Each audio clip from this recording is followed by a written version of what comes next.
All right, I see we've got people coming in. Welcome, everyone. We are going to give it a few minutes before we get started to give everyone time to join. But thank you so much for being here. If you would, just take a minute and check in with us in the chat. Just go ahead and click on your chat button there and put in your name and where you're joining us from today. It's always great to see where we have people coming from. Sometimes we get a lot of folks from the tri-state area, but other folks around the country, and even we've dipped into Canada and Europe and other places before. So I'd love to just see where people are joining us from today. And thanks again for being here.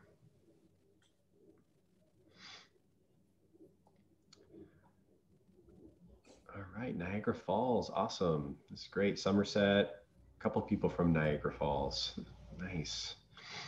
Monroe Township, great. New Jersey, New York, excellent. Brick, New Jersey, Western Massachusetts, excellent, welcome.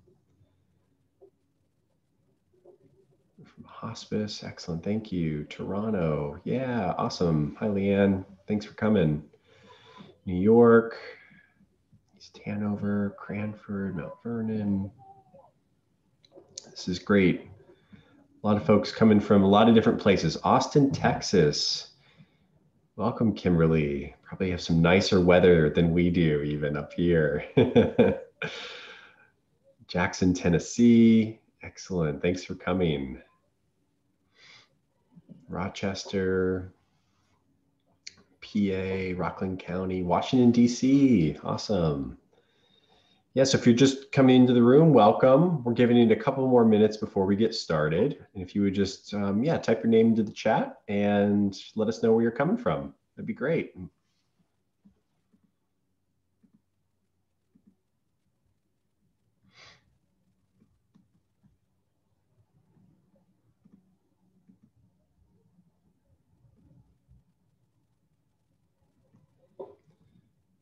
All right, got Mary from the Traumatic Loss Coalition. Welcome, thanks for being here. Pompton Lakes, Carthage, New York, Jersey, excellent. Union City, excellent. West Palm, Florida, awesome. Thanks for being here. All right, well, we're going to go ahead and get started just so that we make the most of our time together. I just want to start by extending a warm welcome and gratitude for everyone for joining us today. I know that all of us are coming in juggling many different responsibilities, oftentimes even juggling working from home and things like that these days. So the fact that you're taking the time to be with us, we just really, really appreciate it. My name is Jesse Bassett, and I'm the Director of Education at Good Grief. And I'm joined today by Dr. Donna Gaffney, who I will formally introduce here in a minute. And today we're going to be diving into a topic that, as we've been saying in some of our recent webinars, really has more relevance and importance in the lives of our students in schools and in homes and other places, perhaps more than ever, because of the increased grief and loss and adversity that we all have been facing this past year. So I'm really excited today to have Donna here to share her expertise and experience with us. Just a couple of notes about the webinar. Today's webinar is being recorded, and we will upload the recording to our YouTube channel so that you can reference back to it and share it with others in your network if you'd like to do so. As this is our presenter's content, we do ask that you not reproduce or redistribute it as a training without reaching out to Donna directly to inquire about that. We do have some handouts and some other things that are part of this session, along with the PowerPoint presentation and a certificate for attending. All of those things will be sent to you tomorrow, I promise you. We typically get those out around 12:30, along with the link for the recording. So you can expect that tomorrow. For those who are new to Good Grief, we are a New Jersey-based nonprofit, and our mission is to build resilience in children, strengthen families, and empower communities to grow from loss and adversity. We've been around since 2004, and our work has been centered on supporting grieving children and families after the death of a a parent, sibling, other primary caregiver as well. But our work has also evolved in recent years through education and things like our Good Grief Schools program. And that's what this kind of webinar today, we are kind of focused primarily on that Good Grief Schools initiative. So I'm gonna go ahead and share this here. And I'm going to introduce Donna. So, Dr. Donna Gaffney is a psychotherapist and educator, has long addressed loss and grief in children's lives. She's developed discussion guides for young adult books and for the New York Council of Humanities 9/11 Community Conversations Program. Donna designed Growing Heroines, an AAUW-funded bibliotherapy program for New York City elementary school girls. After 9/11, Donna and author Joan Bauer co-led Healing Through Writing workshops for teens. She is the author of The Seasons of Grief, Helping Children Grow Through Loss, and taught at Columbia University. Donna holds master's degrees from Teachers College, Columbia University, Rutgers University, and a doctorate degree from the University of Pennsylvania. Donna, welcome, and thank you so much for being here. Thank you so very much, Jesse. And it's just great to be with all of you coming from far away places. So I'm actually coming to you from Los Angeles. So it's a little bit earlier in my day here, but nevertheless, we are all together in this space. So thank you for coming. And Jesse is going to work the slides for me today. So Jesse, we can go to the next one. And this is just a title page, and I use a lot of photographs in my presentations because I think that sometimes a picture is worth 1,000 words. So this is the way children understand death and grief is such a complex interaction of a number of factors. And that's really what we're going to be exploring this afternoon. Next, please. And our learning objectives, you've seen those already. So I'm just going to quickly go past this slide right now. Next. And I'm going to begin with the state of the science and the art. We understand a lot about what children think about death, but we don't really understand that much about what they think about grief and what they understand about grief. So today I'm going to be covering a bit about cognitive development, how the children conceptualize death and the subcontext, concepts of death, theory of mind, emotion understanding, emotional development, personal, social, cultural experiences, communication, and portrayals of death and grief in the media and in the arts. I'm so sorry, I'm dealing with a lot of pollen in the air here. So next slide, please.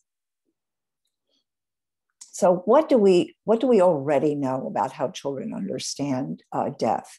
Well, Maria Nagy in 1948 was the first person to take a look at the combined drawings, the compositions, the verbal discussions in her research, exploring Hungarian children's concepts about death.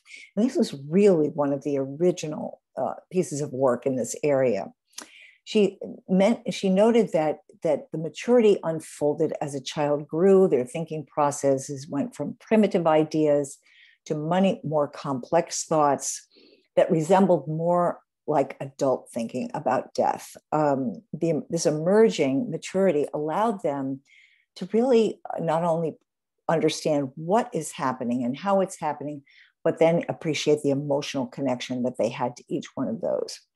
We know that children are really underestimated in both their thoughts and feelings regarding loss. They know much more than we think they know. Any of you who sat on the side of a playground or a family dinner table know what I'm talking about. And it's really an interesting time that they begin to ask these questions about death. And I wanted to just offer you one of my, let's see, do we call it a pet peeve? Perhaps. This year, more than any other time, I have never heard the word passing used as much as I've heard it this year. everybody is using the word passing. It used to be passed away or passed on. Now it's just pass. Now, I cannot begin to tell you how children cannot appreciate what that word means. So let me give you an example. I'm watching a group of 5-year-olds. They're playing outside. They're running around a tree, carrying on and, looking at the different animals. And suddenly one of them says, "Look, there's a squirrel." Now the squirrel is dead, laying on the ground right in front of them. They came over and they looked at it. They're all pointing at it. Is it sleeping? Is it dead? Is it going to move? Is it alive? None of them use the word pass. Just want to put that out there, because with children, it could be, well, pass as in a car, pass as in a grade, pass as in see you later.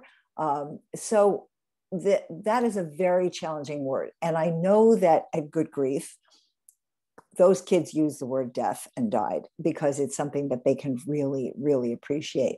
So by using words that are easier for us to say, we're really making it harder for kids. So that's my public service announcement on language. Next slide, please.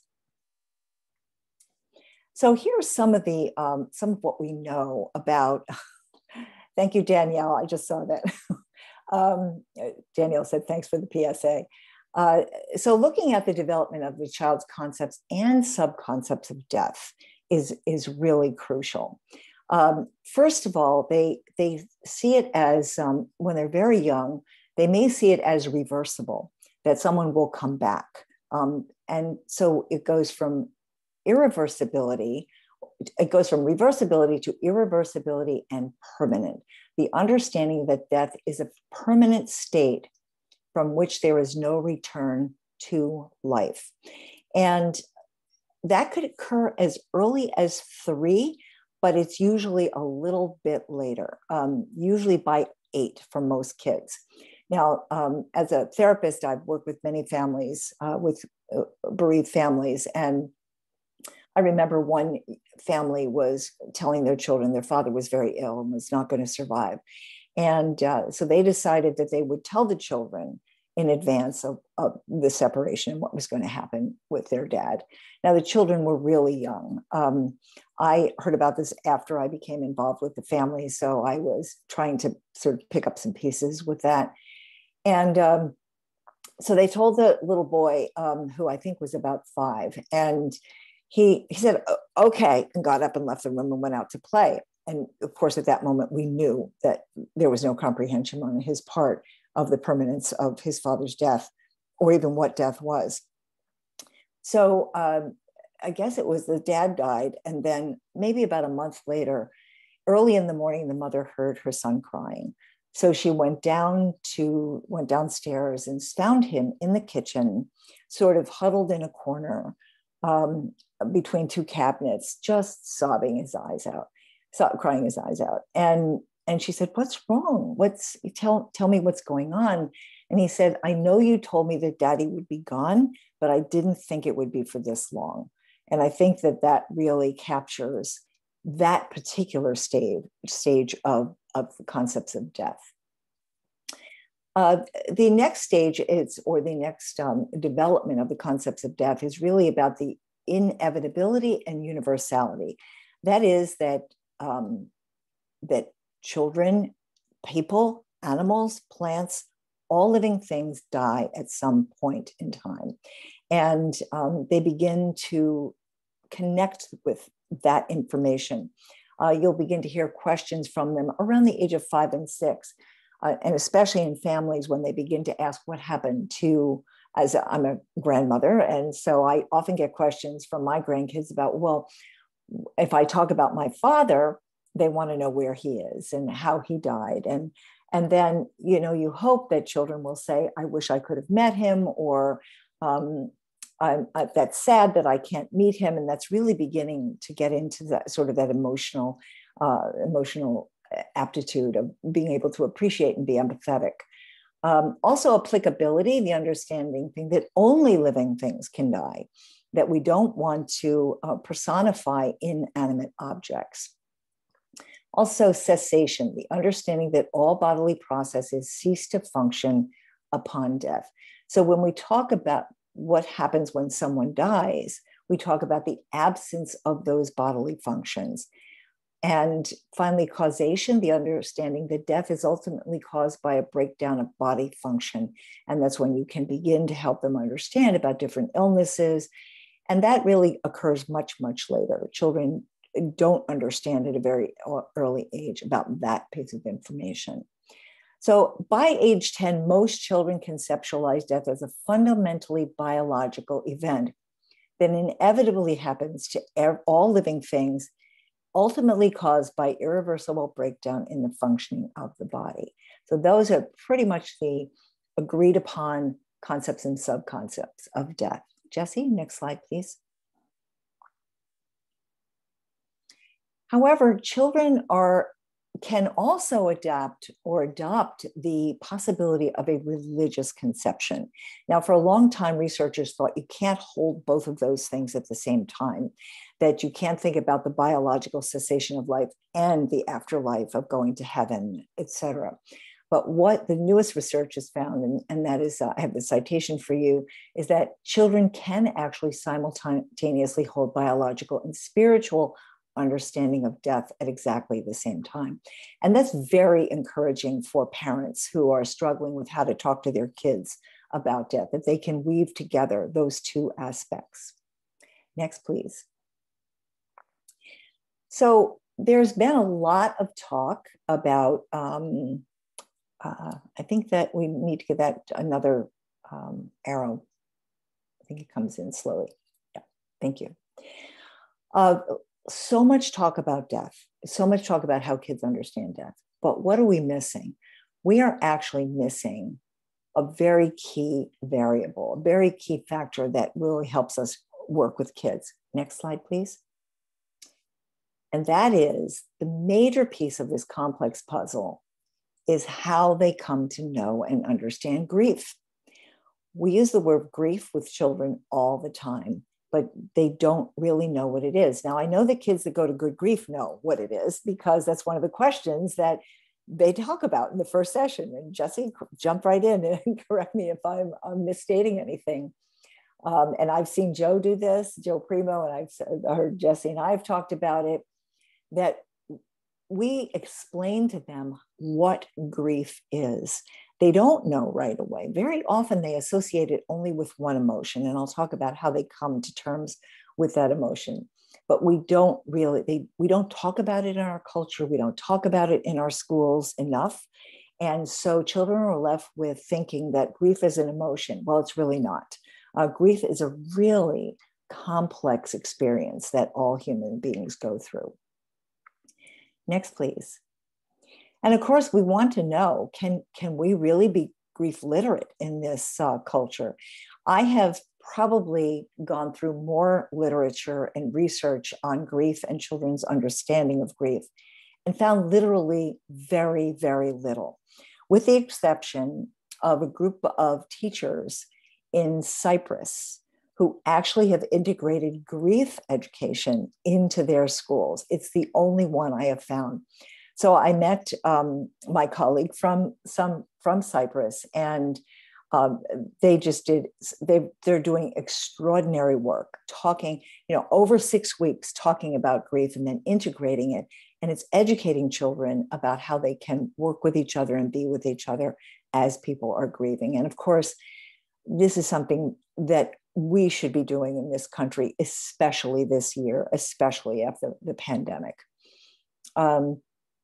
So grief literacy actually has 5 elements to it. And I'm talking about grief literacy because we as adults and parents and teachers and any adult, a caring adult who's in a child's life, needs to come to terms with what is this thing called grief.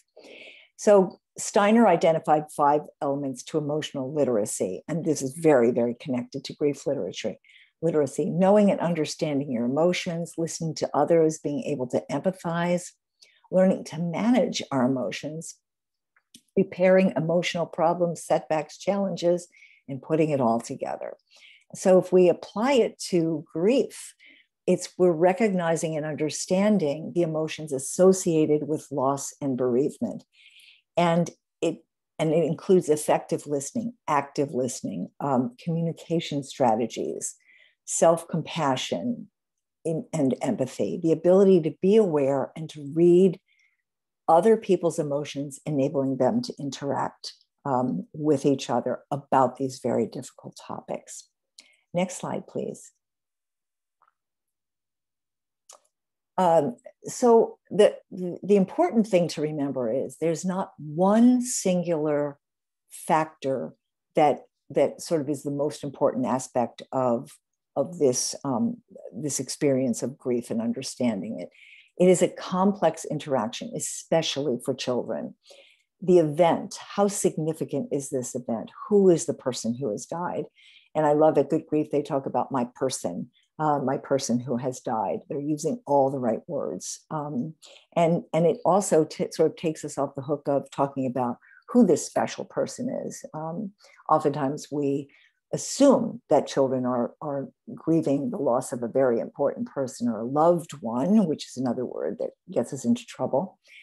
So what is the significance of this event in the child's life? And then the individual characteristics that are within the child, their developmental stage, their cognitive abilities, their age, their gender, and the environment, family loss and injury, displacement of school, community, media, and strangers. This is, if I'm thinking of the difficulties of this year, that not only did we have great difficulty appreciating and really ritualizing and honoring and memorializing someone, this is the year. There was just empty space where we should have been doing all of those things. Now, the next slide is a bit of an interactive slide. So I'm going to let Jessie start it. And it's just really allowing you to see how all of these things fit together, and that there's a lot for us to consider.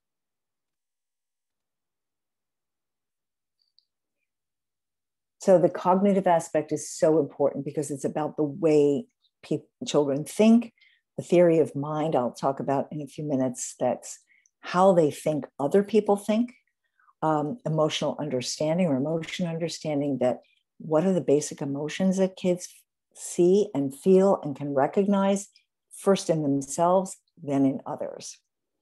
And their experience, is it direct or indirect? And you can see that, it's really tough to think that there could be one chart, one way of understanding these things when you have this incredible moving, target of concepts that fill in this particular aspect of really how kids understand grief. And next slide. So if we want to think about defining grief, there's a couple of authors that I really like. Thomas Attig is one of them. Bereavement is that period of time that we lose someone. It's that situation, that the event that occurs. When we talk about bereaved families, we're talking about families who have lost someone, who had a family member die or a close family friend die. And so that moment is when we lose someone we care about or we love through death. It's a state of deprivation, not a reaction or a response. It's an event that occurs in one's life. And this deprivation really redefines and limits our life circumstances and the possibilities. Now, grief is that multifaceted reaction that is driven by so many different elements. And you saw that on the previous slide that was moving about with all the elements coming in and finding its place in there. And, no one's really identified which one is more important. We know that cognitive functioning probably helps children the most in terms of understanding.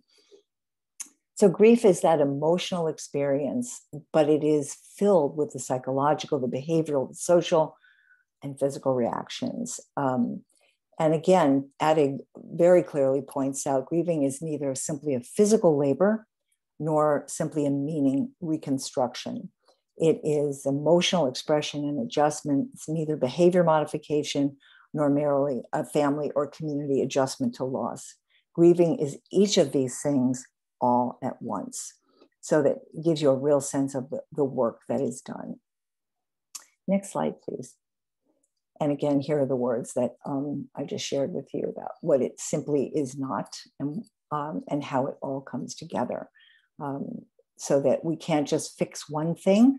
When we talk about grief and loss, we have to really look at all of those elements. And we've seen this when we've seen a child suffer incredible loss, devastation, and they seem to survive and thrive. And yet there are other children who have far less of a difficult time. And I never want to underestimate the degree of impact that loss has on a child's life. But we've all done this. We've all seen how children are so very different. And that all depends on who they have around them and supporting them in all of those different elements. Next slide, please, Jessie. So how can children possibly understand such a complex concept when we can barely understand it as adults? So let's begin with some of those elements. Next slide, please. A great film for kids is Inside Out. It's a great film for adults as well. When we talk about emotions, we begin to look at how those emotions fit together and how we express them to each other. And of course, in Inside Out, Riley's father relocates the family to San Francisco for his new job, and they must leave behind Riley's friends and her school and start a new life. And it's about that time that Joy's control of her charge starts to slip and sadness begins to take over. And interestingly, that sadness is one of the very first emotions that children can identify quite readily. So sadness in the film is depicted as a troublemaker, a sower of sorrow. She just can't help herself. And it's how these emotions connect with each other.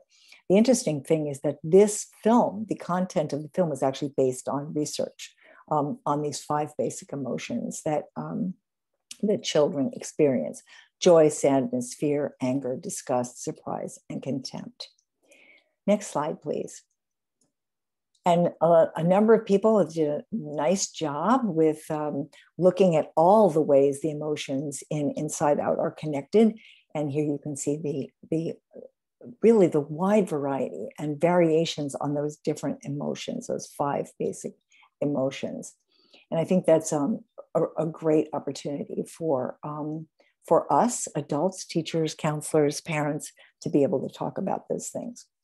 And by the way, the person who did Inside Out also did Soul. So you know that Pete Docter, the director's name and the writer's name, really understands what children go through.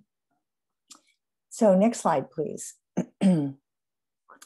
So again, here are the gradations of the basic emotions, and you'll see this in your handout.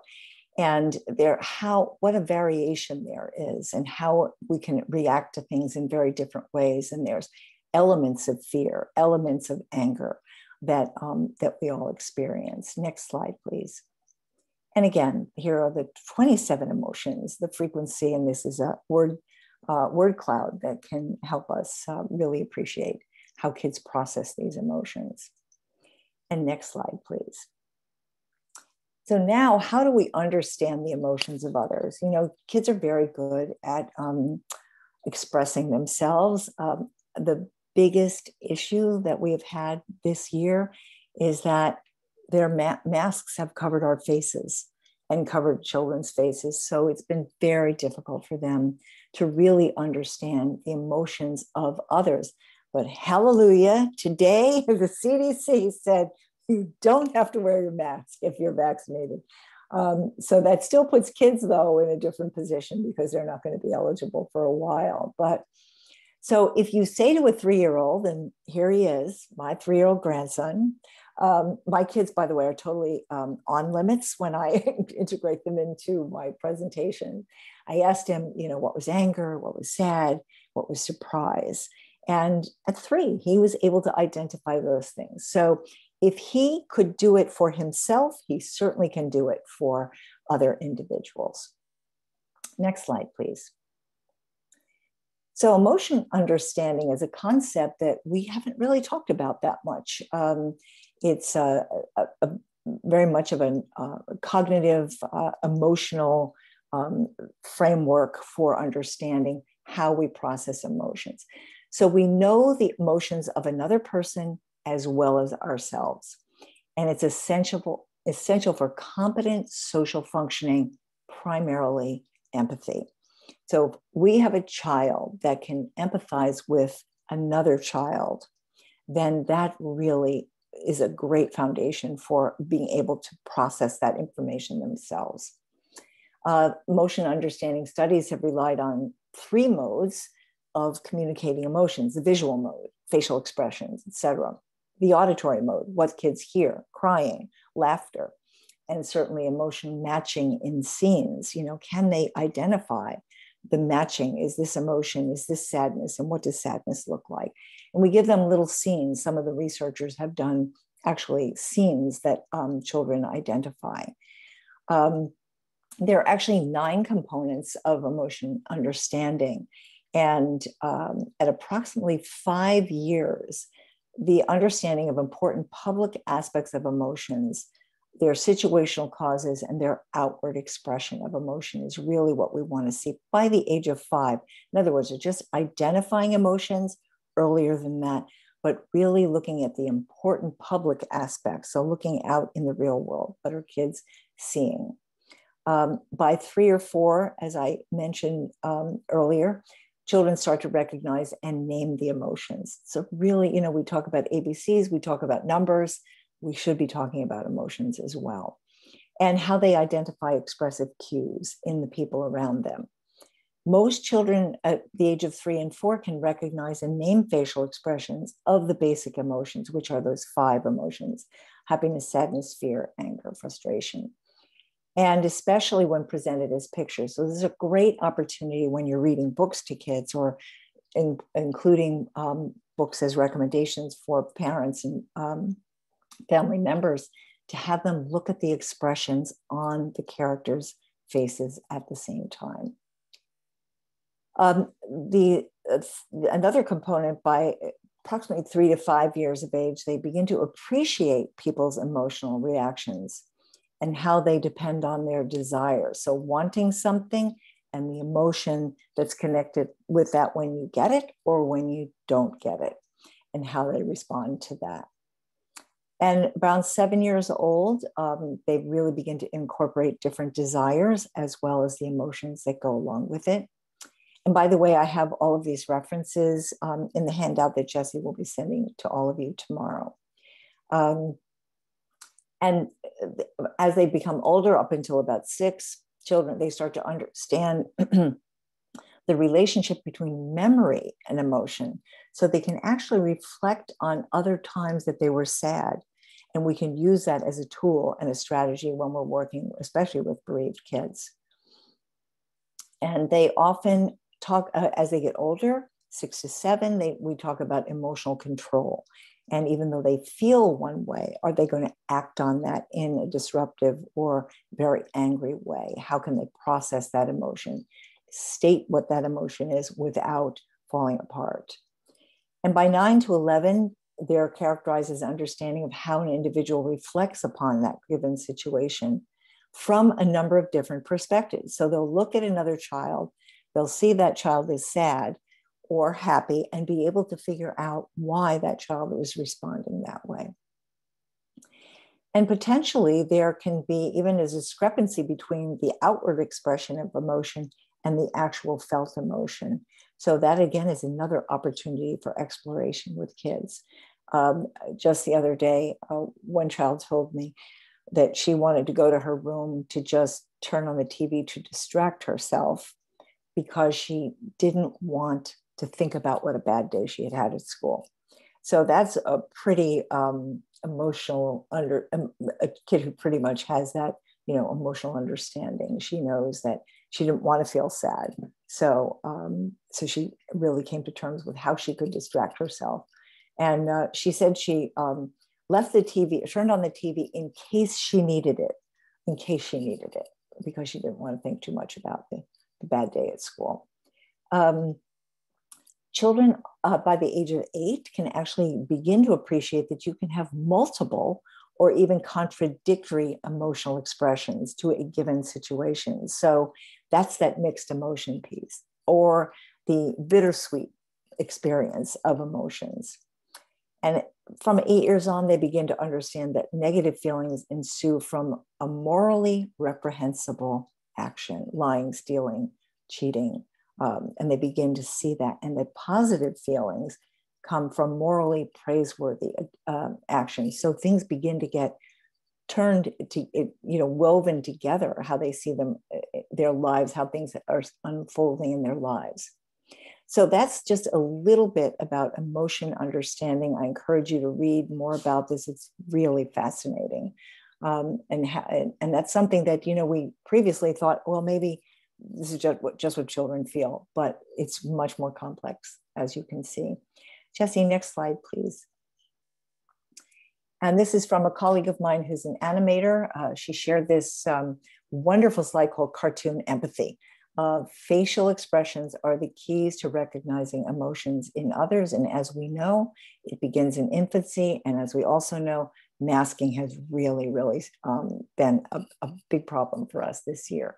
I know that there are masks that have a clear insert that you can see people's mouths.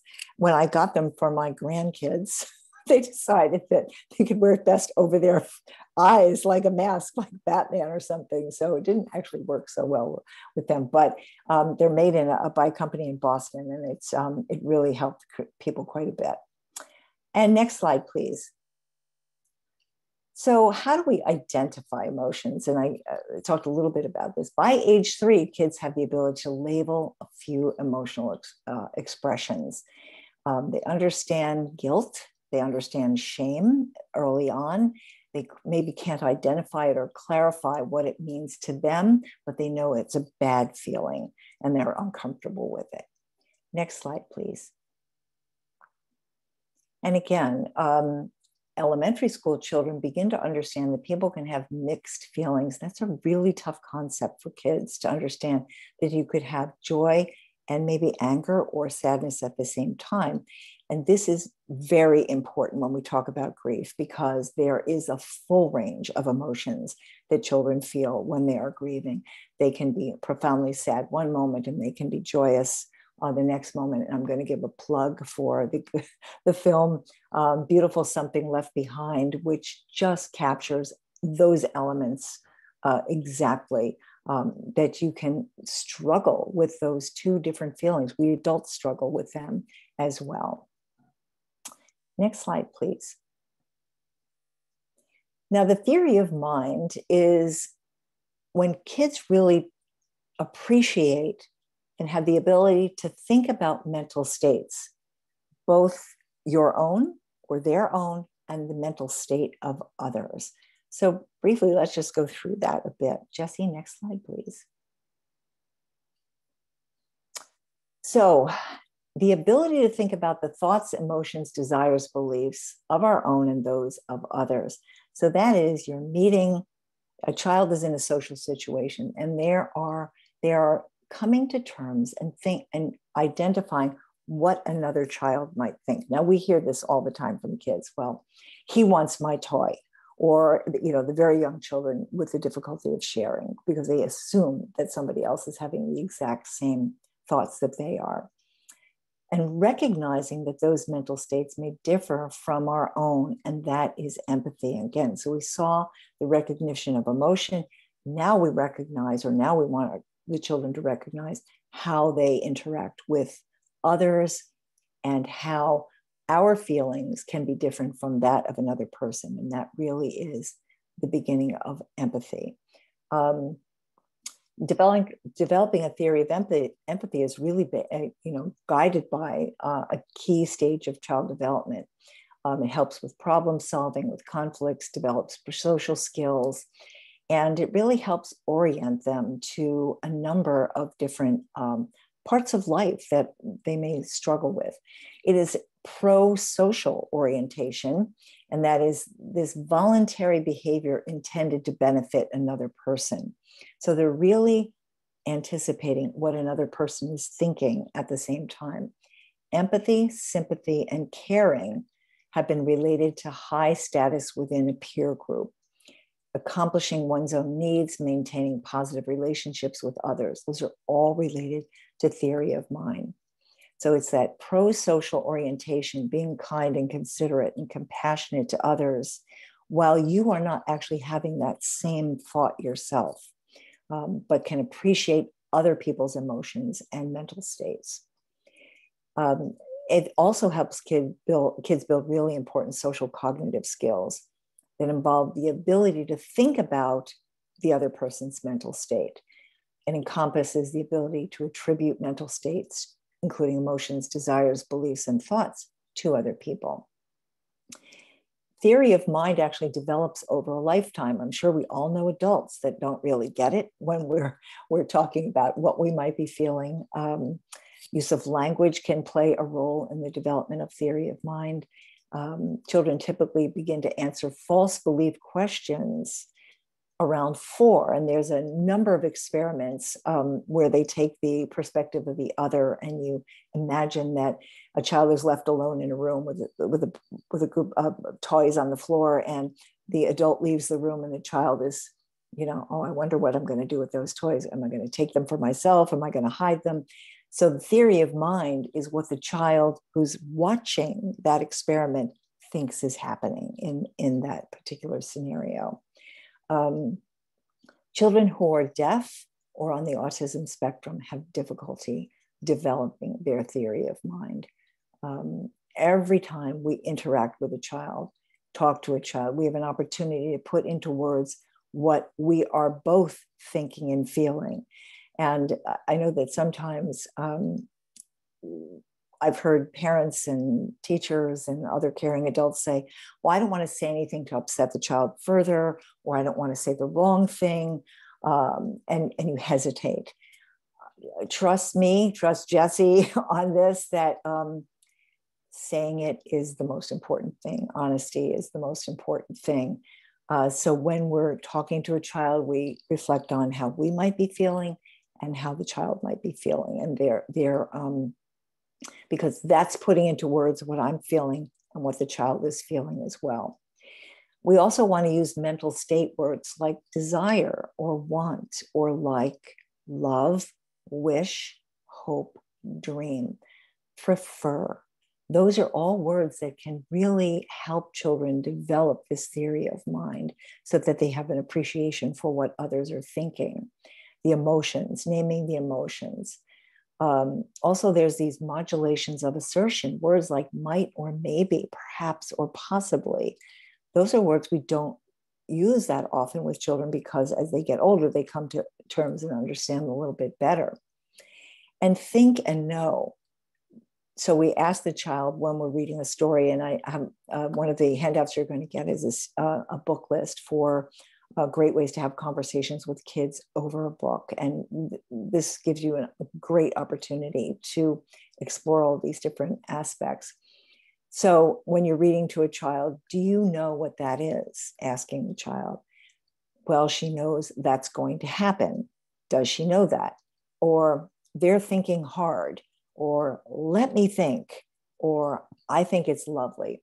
So that is, you're giving a lot of other information to that child at the very same time. And so it takes a little bit of time and address. I have some great articles on this. So if you write to Jessie and you'd like more information about this, I'll be sure to send it along as well.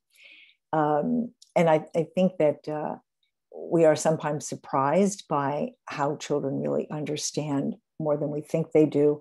I also want to caution that often children are street smart, and they use the words that they think sound right. And we say, oh my gosh, that's really great. They can understand that.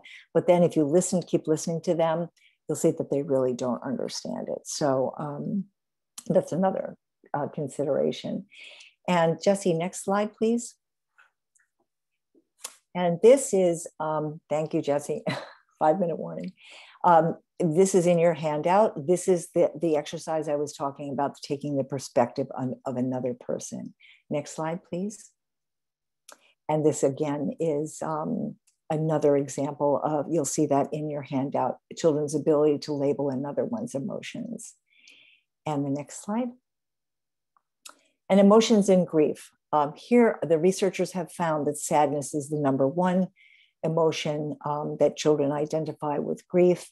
I wanted to share this project that I did several years ago, Good Grief, where kids actually did the ABCs of healing. They were all bereaved kids at a summer camp. And we thought maybe they'd like to do the ABCs of grieving, but they told us, no, we want to do the ABCs of healing. So their words. And we actually have some great photographs of that. Happy to share that with you. And that's from the Literacy Through Photography program. And we're going to go through these next slides kind of quickly because they're just illustrations of some of those emotions that are experienced while with grieving children. Left out and lonely, being scared, that's the next one. And certainly depending on the atmosphere or the environment, love, happiness, and excitement is clearly a part of this moment as well. And if you watch the film Beautiful Something Left Behind, it is filled with those moments. And next slide, please. Anger. Not so much anger that the person has died, anger that kids are not included in all of the planning. Worried, who's going to take care of me? Conflicted and confused. They don't understand what's going on. And here's that mixed emotions piece. Certainly they feel both kinds of emotions, and we need to give them permission to feel both of them. And related to the study that I was talking about, here is the reference to it, where they will use the Greek word penthos, which they use to describe the children's concepts of death. And the context of loss is so, so very important. That's on the next slide. Just thinking about the social context. Is it war? Is it disaster? Is it a pandemic? Because that speaks volumes. And I just want to end with this one slide. There's a series of slides at the end, which I'll let you take a look at home, because it's all in the handout that you'll get. Media and books are so, so important. It is the bridge that allows us to talk to kids. And we are so fortunate that there are just extraordinary books. And I'm just putting a couple of images up here that you can see. And I think that it gives especially picture books. Do not hesitate to use picture books with older kids. It's really, really valuable. And just, these are the last slides. And Jessie, I think we're down to what, 1 minute now about talking to kids. And there's some hints on how to begin these conversations, talking about grief and developmental differences and talking about grief. Just a couple of reminders of how you can begin those conversations. You know, it's just about opening up the conversation with kids.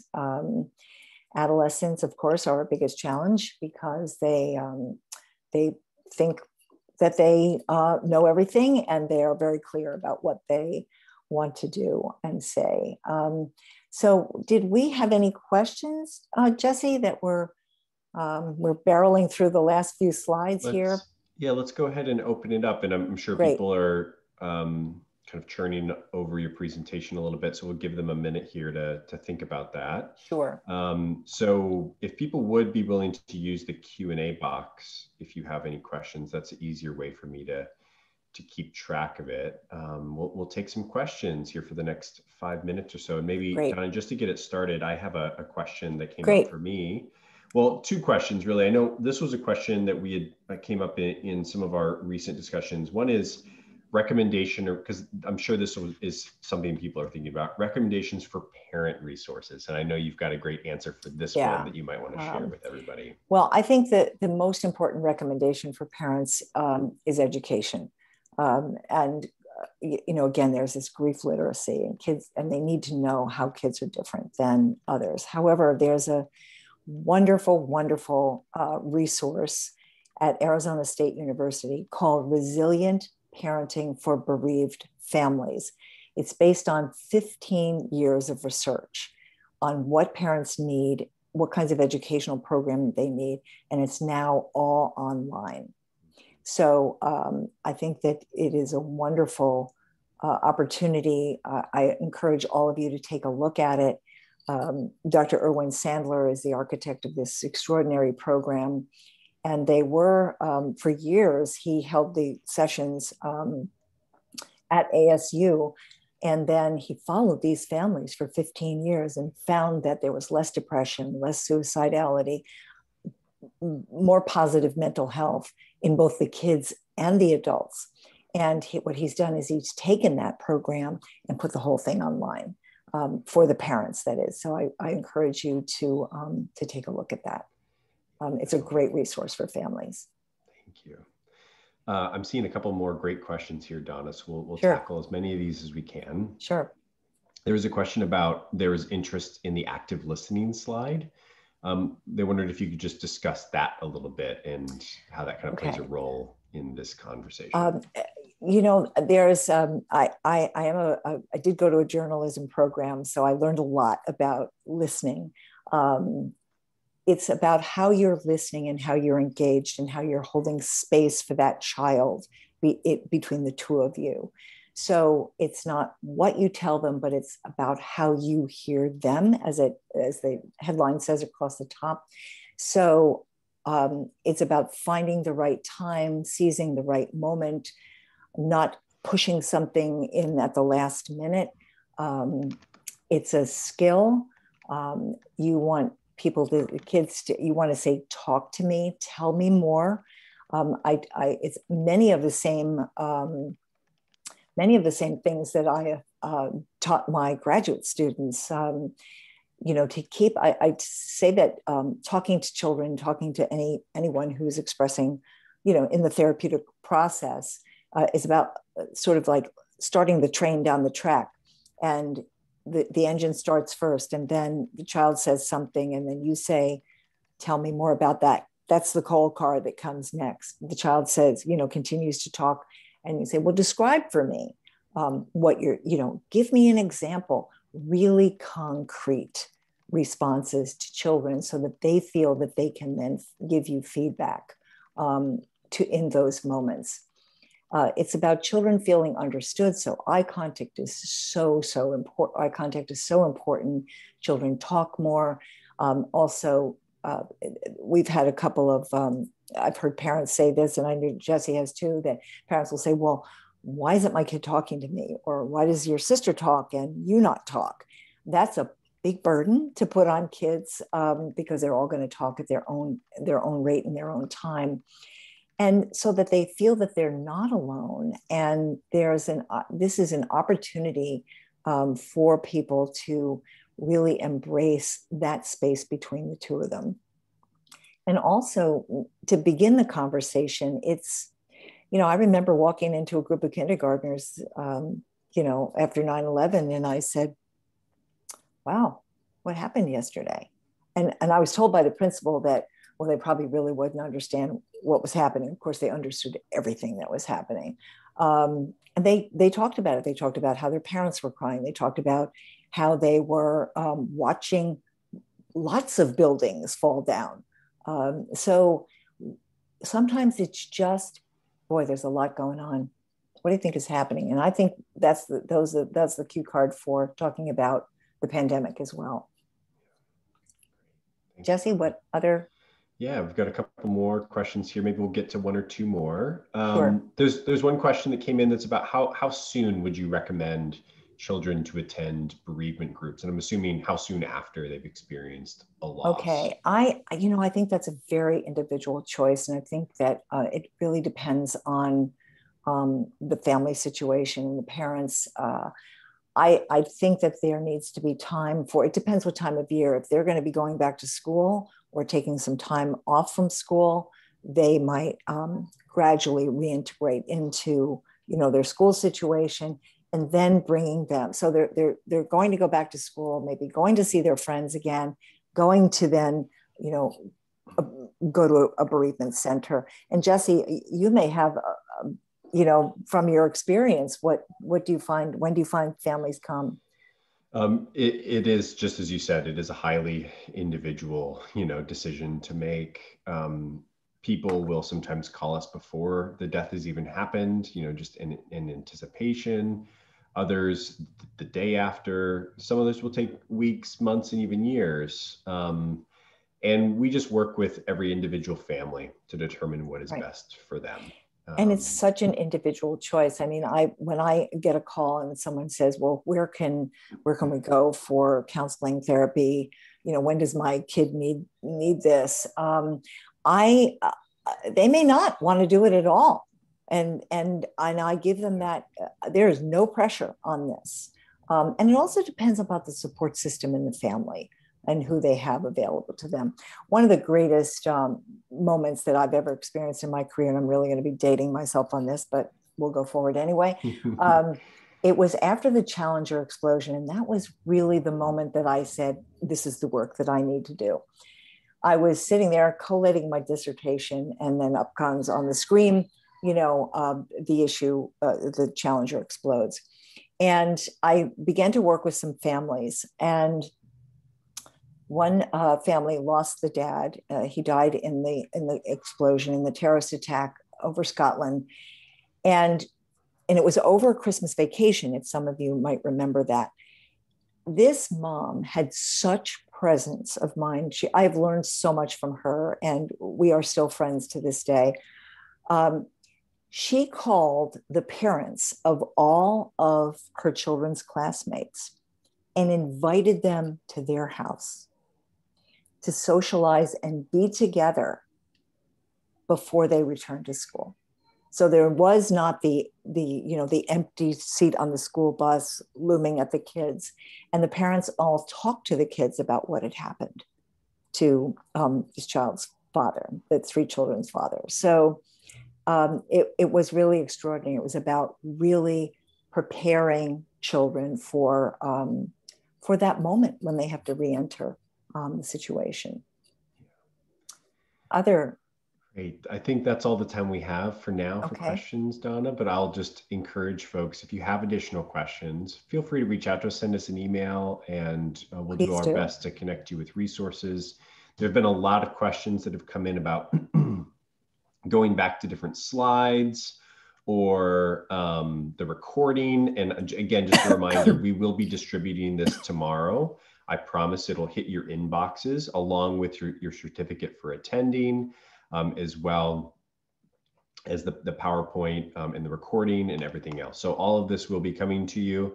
I'm going to send this link out in the chat. If you would, we really value your feedback. If you just fill out this survey for us, it's not a requirement, but just a really great way to let us know what you thought of this particular webinar and to share ideas. There's a spot in there if you want to share any ideas that you have around content you would like to see in the future. Please let us know, as we will continue to do these on a monthly basis for the community. And last couple of things, resources, just as a reminder, or if you're joining us for the first time, Good Grief has a great resource page on its website. I encourage you to go check that out. There's lots of free downloadable resources around childhood bereavement, grief within the family. There's parent resources, lots of great stuff. So go and check that out. We have one more webinar coming up next month before we go on a little hiatus over the summer, just anticipating that people are going to be taking a little break over the summer months. So we will resume when we come back into next school year. But if you would love to join us next month in June, we'll be discussing the grief remains, leading with a grief-informed lens in a post-pandemic world, trying to encourage everyone to recognize that while the pandemic may be coming to a close, hopefully the grief will continue on for many months and years to come. Donna, go ahead. I was just going to say, yes, please, any questions you have about any specific slides, references. Yeah. I have all of the PDFs of these articles. I'm happy to share them with you. Thanks, Donna. And thank you again so much for presenting today and for being here. And I'm just wishing everybody the very best. And I hope everyone continues to stay healthy and safe. We'll see you soon, folks. Thanks again. Thank you. Bye.